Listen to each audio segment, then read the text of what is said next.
All right, folks, today we're taking a look at WIN, also known as WINK, Cryptocurrency Analysis and Prediction.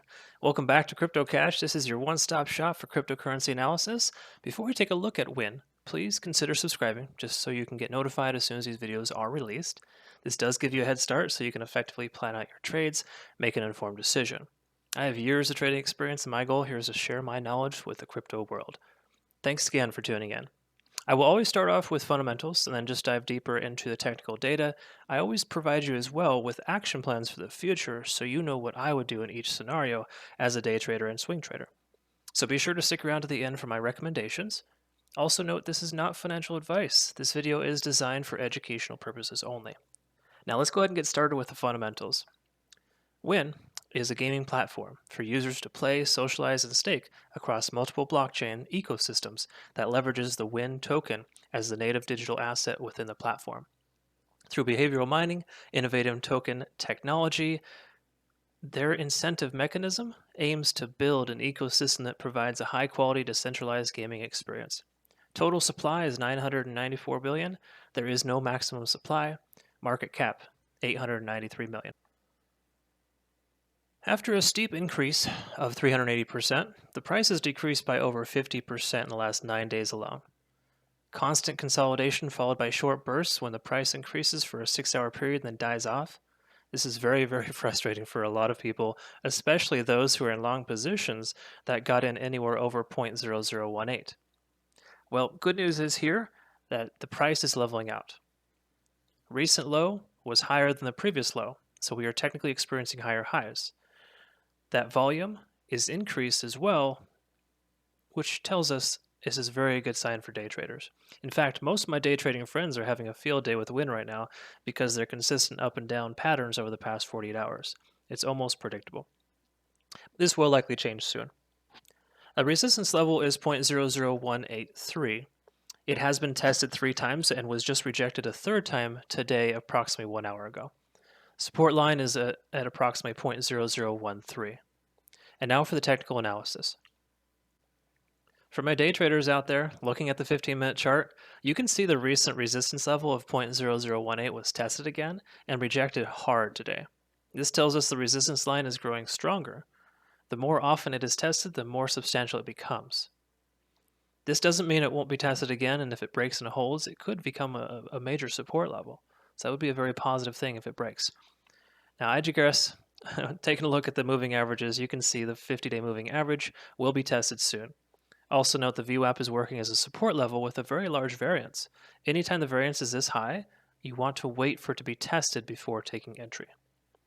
Now here is my action plan for, as a day trader essentially. So what I would do as a day trader in this scenario is I would wait first for the VWAP to be tested before adding to my position.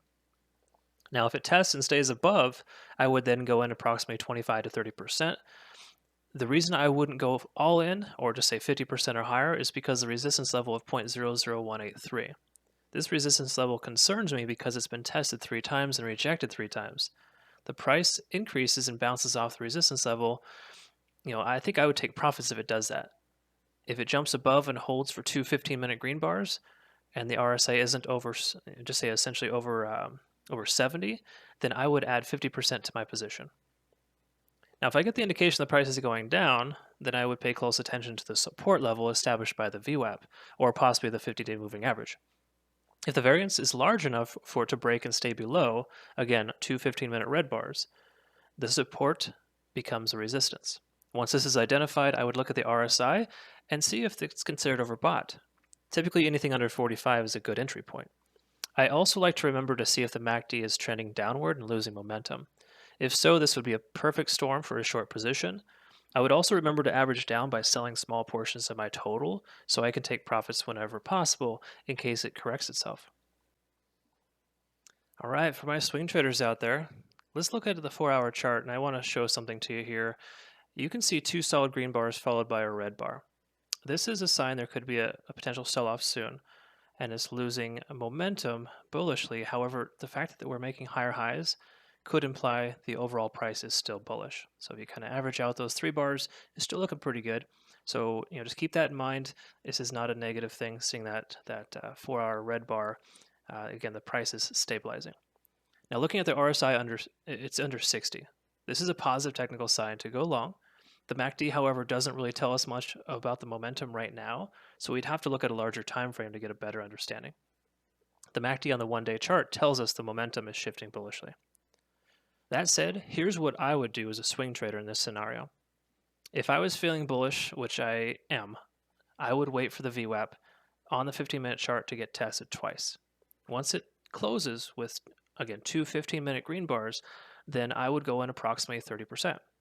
I would then wait for the support level of 0.0018 to get tested.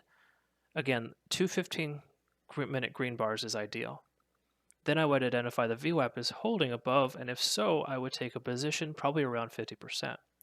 Next, I would wait and see how the price reacts to the resistance level of 0.0018, and if it rejects and holds above, I would add another 25% to my position.